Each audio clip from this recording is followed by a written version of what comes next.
We are on page 420, paragraph 46. So up till paragraph 45, the 10 kinds of success were described. And among them, the first one, only success by resolve, is actually mentioned in the clause kinds of supernormal power or success. So it is from the text. But 2 success as transformation and 3 success as the mind-made body are needed in this sense as well. So in the clause kinds of supernormal power or supernormal success, we should take not only 1 but 3 of the kinds of success mentioned above.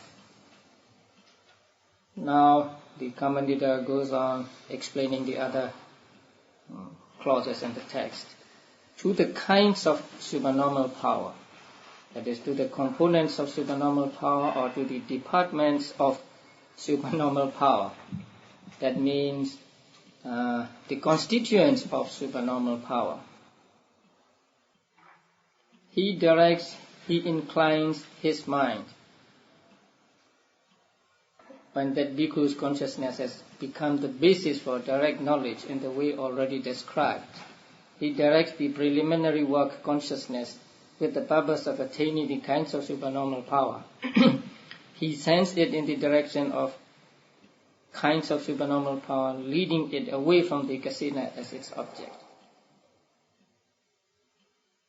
In order to do the supernormal thing, first he enters into jhanas, and then he makes the fourth jhana. Fourth jhana means in fourfold method. Fourth jhana the basis for supernormal power or supernormal knowledge. So a bhikkhu's consciousness has become the basis for direct knowledge in the way already described. He directs the preliminary work consciousness with the purpose of attaining the kinds of supernormal power. So after entering into the fourth jhana, he emerges from the fourth jhana, and then he does the preparation work for the supernormal knowledge. So preliminary work consciousness means kama vajara, means sense sphere consciousness. And then he sends it in the direction of the kinds of supernormal power. That means he inclines his mind towards that. So inclines, make it tend and lean towards the supernormal power to be attained. And he means the bhikkhu who has done the directing of his mind in this way. The various, varied, of different sorts. These are word explanations. So they seem to be repeating. Kinds of supernormal powers, departments of supernormal power, wheels, the Pali word, alternative form. Sometimes it cannot be translated into English or another language because the 2 words are just a variation. The second is just a variation of the first word. There is no difference in meaning. But Paccanubhavati and Paccanubhavati, they are the same. In the first word, the A should be short, not long. Paccanubhavati. And the second word is Paccanubhavati. So the only difference is here, instead of bhavati, here we have bhavati. It is just a grammatical peculiarity.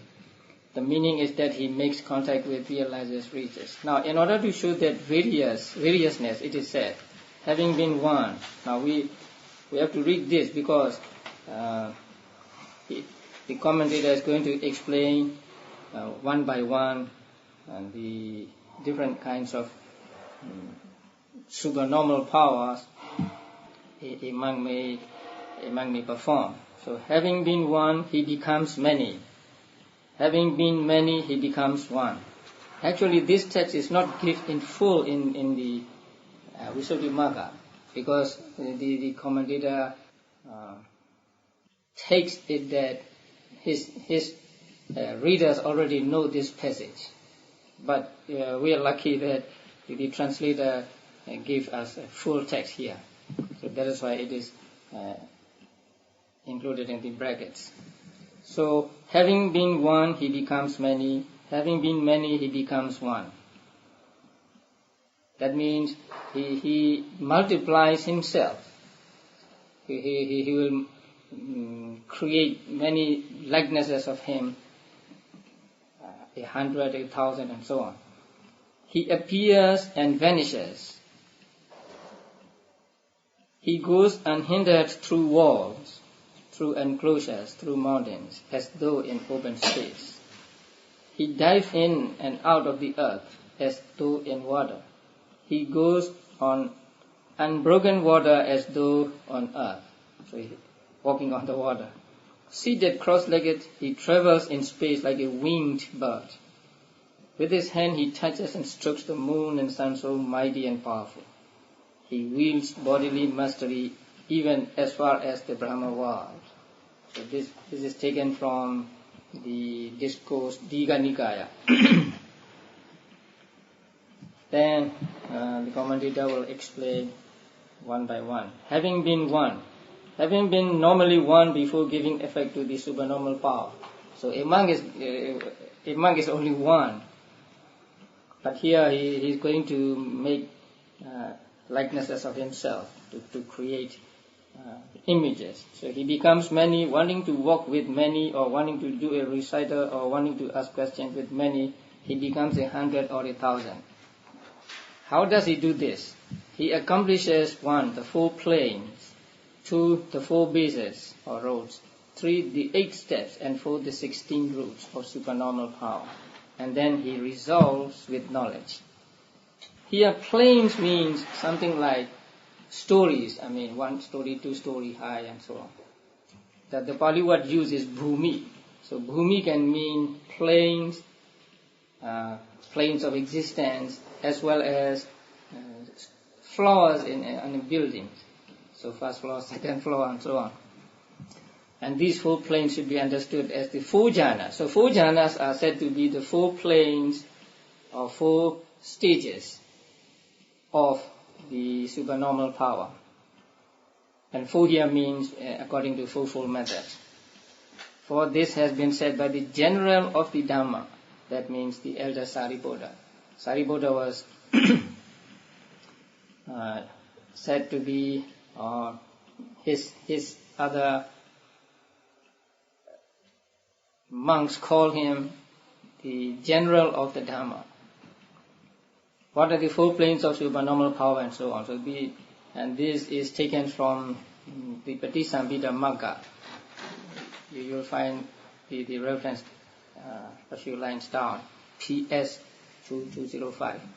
And he reaches supernormal power by becoming light, malleable, and wieldly in body after steeping himself in blissful perception and light perception due to the pervasion of happiness and pervasion of bliss, which is why the first 3 jhanas should be understood as the accessory plane, since they lead to the obtaining of supernormal power in this manner. But the 4th is a natural plane for obtaining supernormal power. That means he enters into the 1st jhana, and then 2nd jhana, and then 3rd jhana, and the 4th jhana. So the 4th jhana is a natural plane for obtaining supernormal power. That means 4th jhana is the basis for supernormal power. Without entering into the 4th jhana and emerging from it, nobody can exercise the supernormal powers. So the 4 planes means the 4 jhanas, the 4 material jhanas. Then number 2, the 4 bases or roads should be understood as the 4 bases of success. And the Pali word is Adhipada, roads to power. Or here roads mean just causes of. For this is said, what are the 4 bases for success? Here a bhikkhu develops the basis for success or road to power that possesses both concentration due to zeal and the will to strive. He develops the basis for success, road to power, that possesses both concentration due to energy and the will to strive. He develops the basis for success, road to power, that possesses both concentration due to natural purity of consciousness and the will to strive. He develops the basis for success that possesses both concentration due to inquiry. Inquiry really means panya, knowledge, not just inquiring. The Pali word uses vimamsa. The Sanskrit word is mimamsa. Mimamsa means to investigation. So here investigation does not necessarily mean just to investigate, but to investigate and to understand correctly. So it is a name for panya. Concentration due to inquiry and the will to strive. These four bases for success lead to the obtaining of supernormal power, to the fearlessness due to supernormal power, and so on. What are these four? Did you get four? Now, zeal is one thing here. The Pali word is chanda. That means just the will to do. You know, chanda has two meanings. Just the will to do, or sometimes it is desire for sensual things. So here, just the will to do, not desire for sensual things. So the first one is chanda. The second one is energy, viriya. And the third is consciousness. And the fourth is inquiry or panya. These four are called Iddhipada, roads to power or causes of power. So, wisdom, energy, consciousness, and zeal, will to do. A very strong will.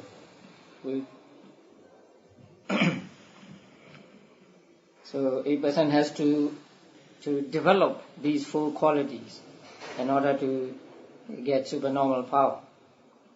And here the concentration that has zeal as its cause, or has zeal outstanding, that means zeal which is prominent,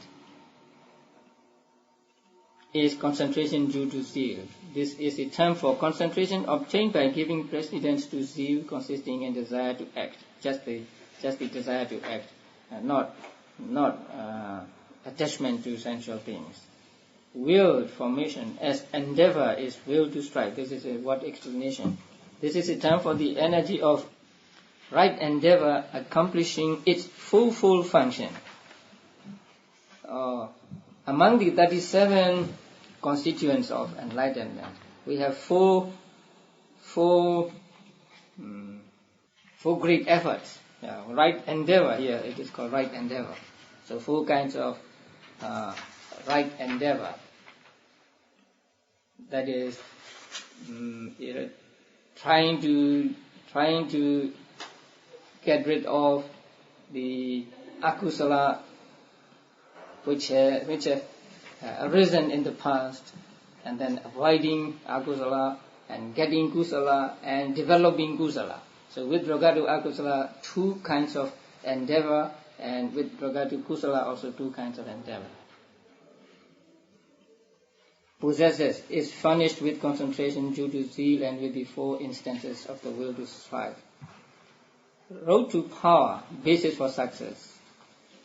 The meaning is the total of consciousness and its remaining concomitants, except the concentration and the will, which are in the sense of resolve.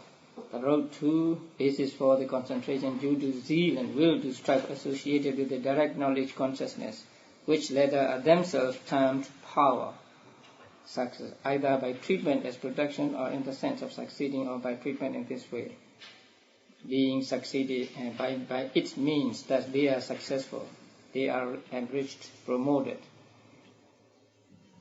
It's difficult to understand this passage.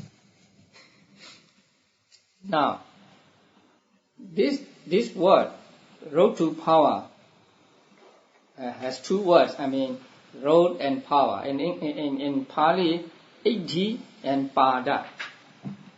Now, 8D means simply concentration and energy.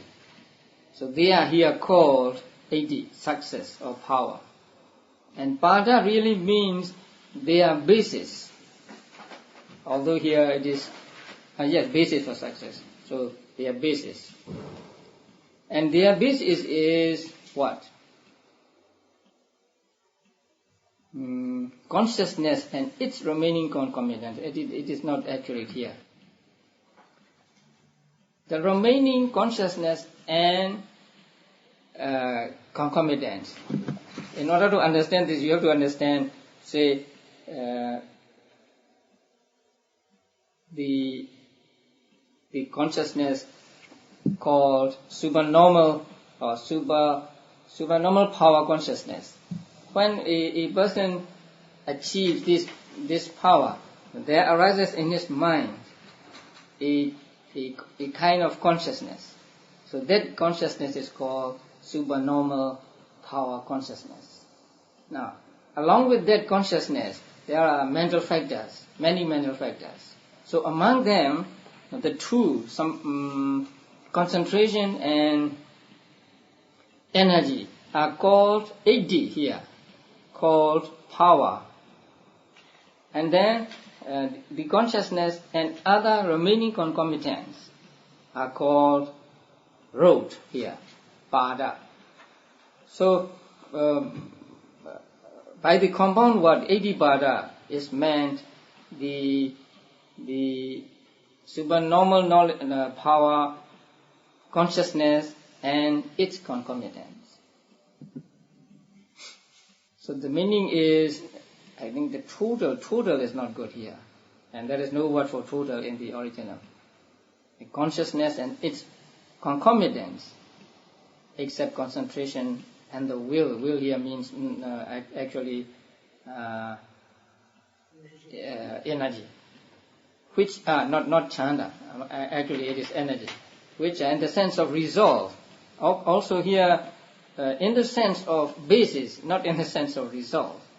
In the sense of basis, the road to the concentration due to zeal and will to strive associated with the direct knowledge consciousness.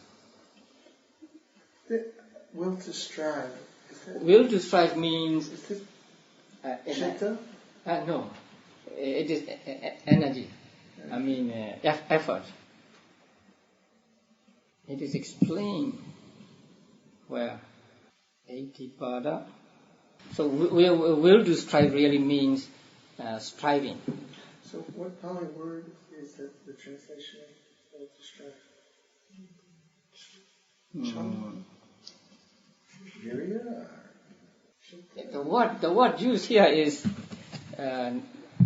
not simple simple virya, but chanda. I mean, there are two compound words. Chanda samadhi and badhana sankhara. Chanda samadhi means samadhi caused by chanda, and chanda is will. And then badhana sankhara means the striving formations. That means virya. I mean energy or effort.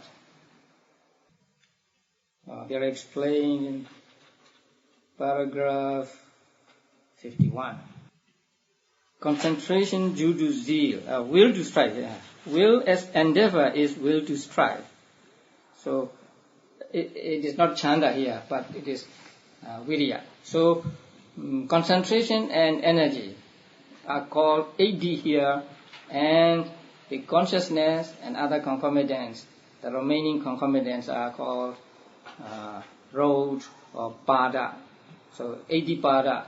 Road to power means the consciousness, direct knowledge consciousness and concomitants, other than concentration and concentration and energy.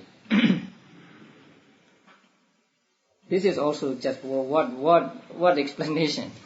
Or alternatively, it is arrived at by means of that. Thus, that is a road.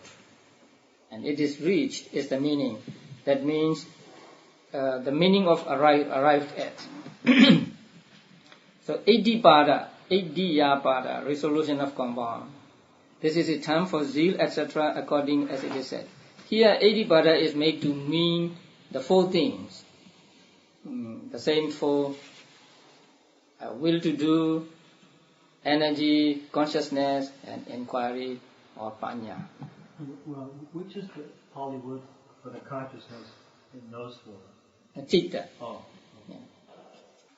And then a quotation. So next paragraph 54. The 8 steps should be understood as the 8 beginning with zeal. Now, actually, there are only four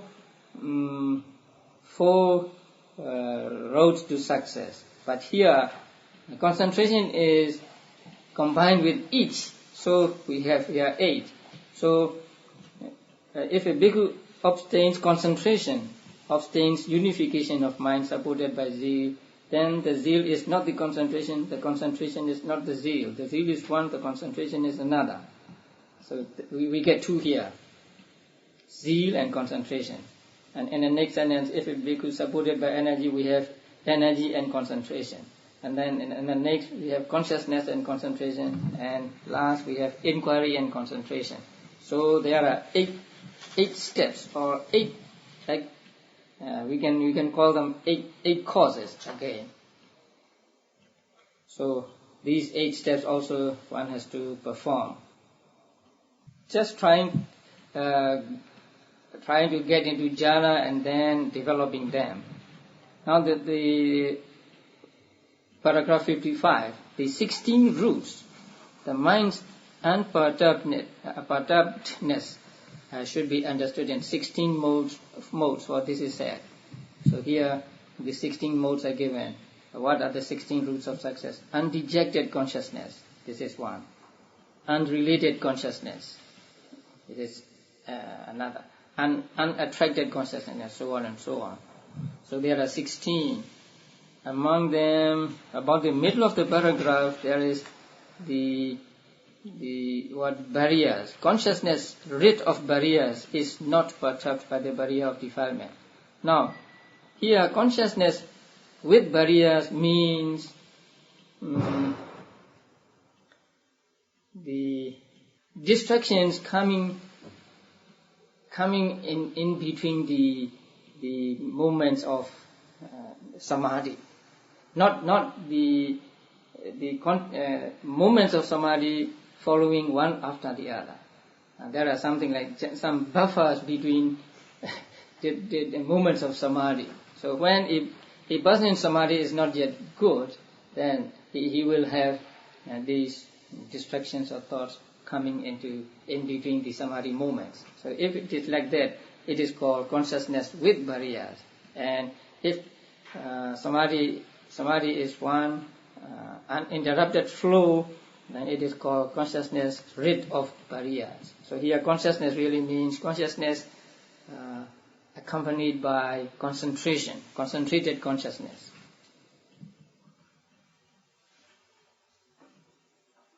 Okay, now 56. Of course, this meaning is already established by the words when his concentrated mind, etc. too, but it is stated again for the purpose of showing that the first jhana, etc. are the, let us strike out 3. There is no word for 3 in the original, and it doesn't fit here, because there are 4 planes, not 3.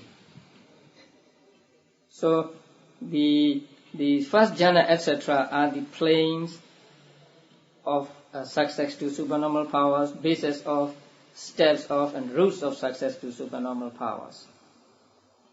In order to show that, it is mentioned again here.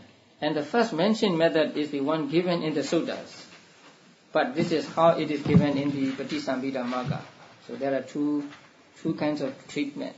The one is given, what is given in the suttas, and the other is that given in Visuddhimagga.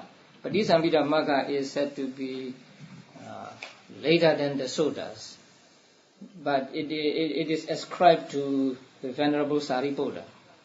If it is true, then it may not be so so much later than the Suttas. And Visuddhimagga is something like a commentary, not exactly a commentary, but looks something resembling a commentary on some teachings in the Sutta. And Venerable Buddhaghosa has very great respect for that book, Visuddhimagga. So whenever he wrote about meditation, he always quotes Visuddhimagga. So we have many quotations from Visuddhimagga and Visuddhimagga, and today also we'll find many. So it is stated again for the purpose of avoiding confusion in each of the two instances. Now 57. He resolves with knowledge. So then these words appear in paragraph 48. When he has accomplished these things consisting of planes, bases, steps and roots of success, the supernormal power, then he attains jhana as the basis for direct knowledge and emerges from it. Now here the author is describing how one goes about until one reaches the direct knowledge consciousness. So what is the first thing to do? He attains jhana as the basis for direct knowledge and emerges from it. So first he attains first jhana, then second jhana, then third jhana, then fourth jhana, and make that basis for the direct knowledge and emerges from it. Then if he wants to become 100, he does the preliminary work thus: let me become 100, let me become 100. That is the second stage, and that is called a preliminary work, and that is done by Kama Vajra consciousness, not Rupa Vajra consciousness. So entering into jhana, and when a person is in the jhana, then Rupa Vajra consciousness only arises. Then he emerges from jhana and does the preliminary work. Let me become 100, or let me become 100. Then he does this with Cheda belonging to sensual sphere. After which he again attains jhana. Again he enters into jhana, the fourth jhana, as basis for direct knowledge. Then emerges from it and then resolves, so make determination then. He becomes 100 simultaneously with the resolving consciousness. That resolving consciousness really means direct knowledge consciousness. The same method applies in the case of 1,000 and so on. So there are 4 stages. So first, the basis jhana, and then preliminary work. Again, basis jhana, and last, direct knowledge. So there are four stages. If he does not succeed in this way, he should do the preliminary work again and attain, emerge and resolve a second time. For it is said in the Sanyutta commentary that it is allowable to attain once or twice. So he may try once, twice. Herein the basic jhana consciousness has the sign as its object. Sign means counterpart sign. So the object of jhana is counterpart sign. So here also the object of basic jhana consciousness is the counterpart sign. But the preliminary work consciousness have the 100 as their object or 1,000 as their object. Preliminary work is done by Kama Vajra consciousness. So it is not. So the counterpart sign is not the object of these chetas. But if he wants to become 100, then 100 is the object. If he wants to become 1,000, then 1,000 is the object. And these latter are objects as appearances, not as concepts. So appearances means visible objects, just as visible objects, and not as concepts. And resolving consciousness has likewise the 100 as its object or the 1,000 as its object. Resolving consciousness really means direct knowledge consciousness. So it has 100 or 1,000 as its object. That arises only once only next to change of lineage consciousness, as in the case of absorption consciousness already described. It is said that the direct knowledge consciousness arises only once and then disappears.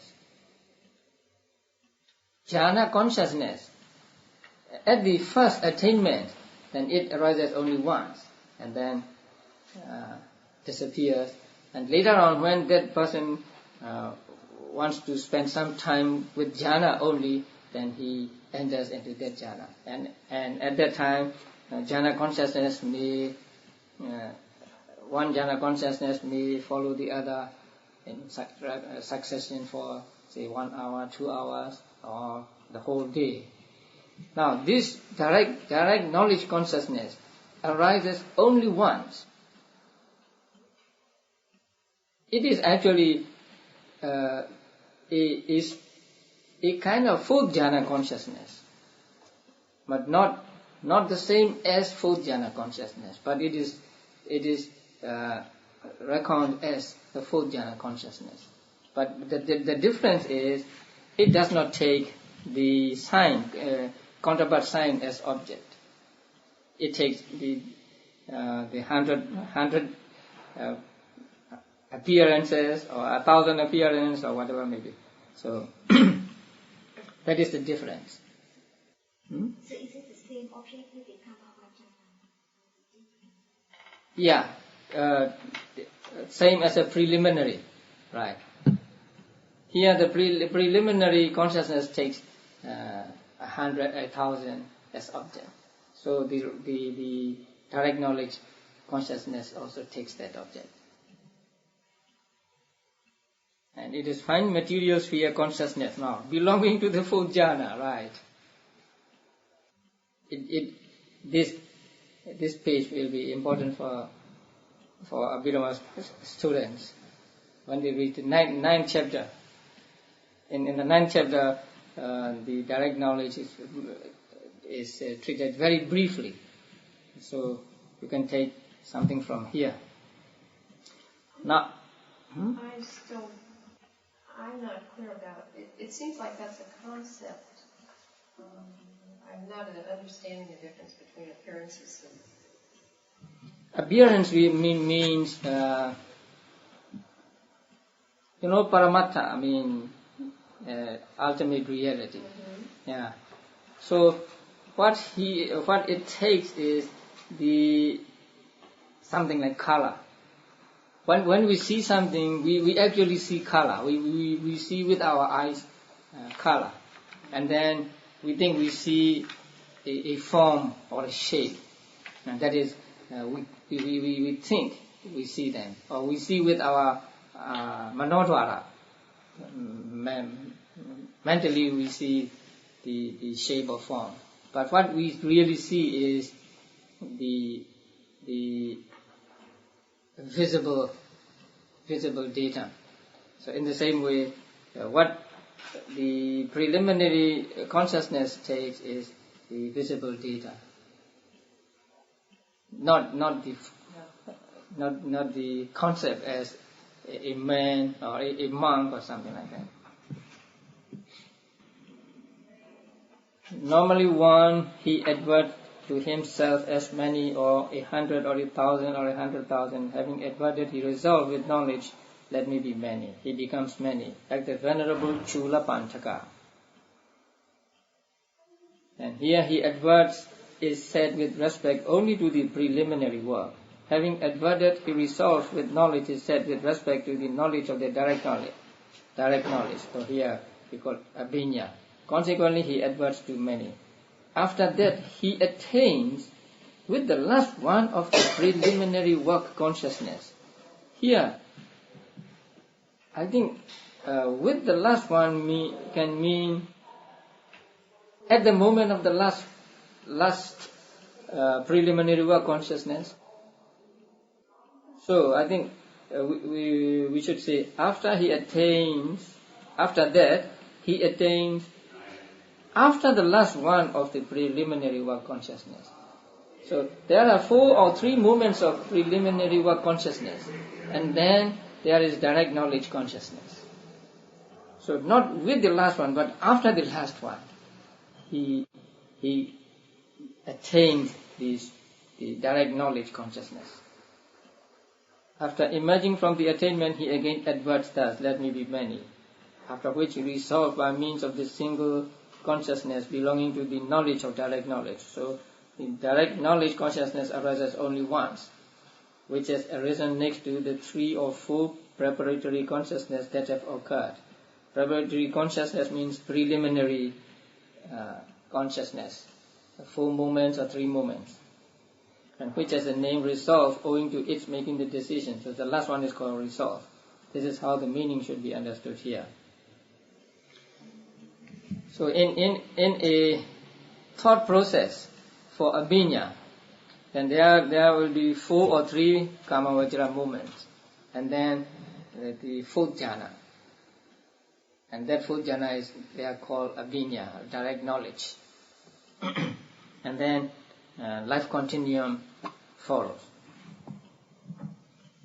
And it is so powerful that just by arising once, it can create miracles.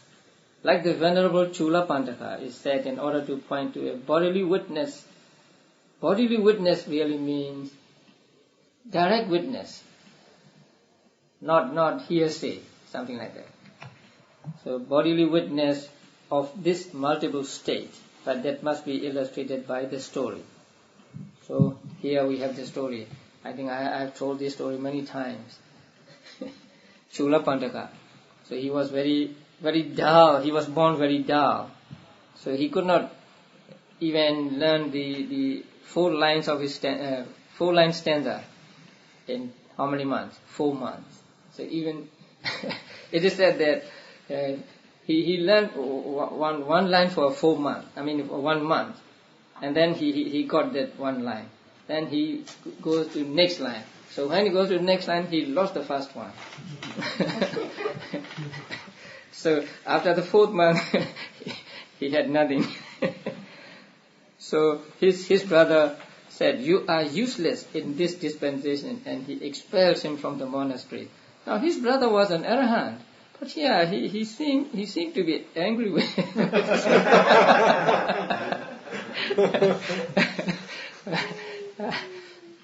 So, you are useless in this dispensation. And here, actually he was not useless. He was going to be an arahant a few moments later. But he was not as wise as the Buddha, his elder brother. So, and his opinion was that his younger brother was useless because he could not even learn 4 lines of his stanza.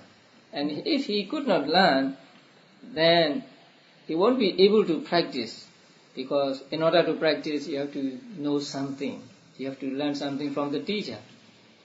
That is why he said, "You are useless in this dispensation."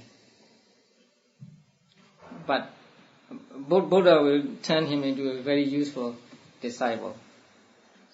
So at that time the elder had charge of the allocation of meal and so on. So this story is not difficult to understand. And then he became an arahant. The next day, when the others went to take meal at Anathapindika's house, he was left behind. But at that time he was an arahant. And then Buddha wanted to let other people know that he had become an arahant. So after offering food, at the end of the water offering ceremony, he covered his bowl, the Buddha. That means pouring water on the hand of the Buddha, or the one who accepts. It is a symbolic, like we do now, the water dropping ceremony. And that is done before eating here. And in Sri Lanka, they still do this way. So lay people bring food to the monastery, or maybe to invite them to their houses, and they offer food to the monks, and the monk, one of the monks, does this ceremony, and then they are offered and monks ate. But in our country, we do after eating. So there's a difference of customs. But here Buddha did before eating. So when the gruel was being given out at the end of the water offering ceremony, he covered his bowl. So he did not accept gruel. Then Jivaka asked, "What it is, Venerable Sir?" There is a bhikkhu at the monastery and so on. So there's one bhikkhu left. So somebody was sent to take him to the place. But at that time, now having multiplied himself up to 1,000, Pantaka sat in the pleasant mango wood until the time should be announced. So he was waiting. He creates himself into 1,000 monks. And then when the people went there, they saw many monks, and so they went back to the Buddha, and the monastery is crowded with bhikkhus. So I do not know which of them the Lord is. I mean, which of them is Chula Pantaka is. So Buddha said, "Go and catch hold of the hem of the robe of the first one you see. Tell him the master calls you and bring him here." He went and caught hold of the robe of the elder himself. That means he happened to be to have taken hold of the elder himself, not of the created images. But even if he took hold of the robe of the images, then all images will disappear and only the real Chulapantaka would remain. But here the man happened to have taken hold of the robe of the elder himself. At once all the creations vanished and so on. And then, so Chulapantaka went there, took the meal, and then Buddha left him to give a Dhamma talk. So when he became an Arhat, he was endowed with all supernormal knowledge and all jhanas and so on. So he was now able to repeat all what the Buddha had taught. So it is not mentioned in this book, but in the Dhammapada it is mentioned that the Buddha left him to give a Dhamma talk, and so he gave a very good Dhamma talk, basing his talk on the whole of the Tipitaka. Which she could now memorize. Right.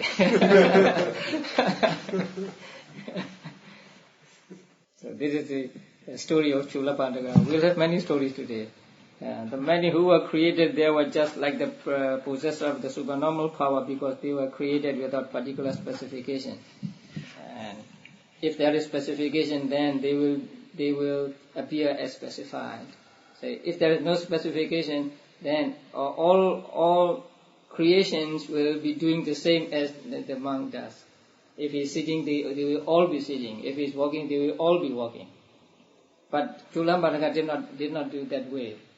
So he had to enter into jhana and then emerge from it, then resolve one, and then next, and then do jhana, and then resolve again and again. May some be walking, may some be sitting, may some be reciting, something like that. So he had to be very familiar, very adept at entering into jhana and emerging from it. So 68. The same method of explanation applied to the clause, having been many, he becomes one. But there is this difference. After this bhikkhu has thus created a manifold state, then he again thinks, as one only